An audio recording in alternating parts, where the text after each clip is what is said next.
Hi guys! So today tayo ngayon ay naandito sa may Papaya, Batangas. Ayan. So tatry namin na manguha ng sea urchin kung marami dito. Sige, tignan ko.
Ayun, may mga sea urchin kaso nasa mga sulok ng bato, ang hirap daw kunin.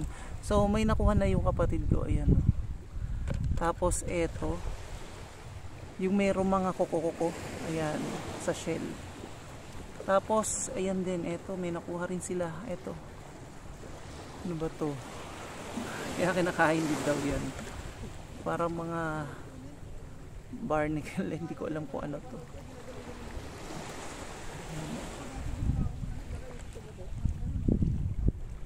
Yan. Ito alam ko ano to eh.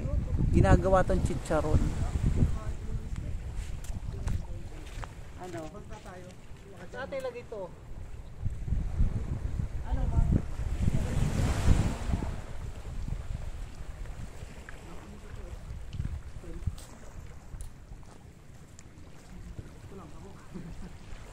May laman to? Ayan, ito pa yung shell. May laman yan. Ayan, sige, tatry ko manguha nito. Sige, bye-bye!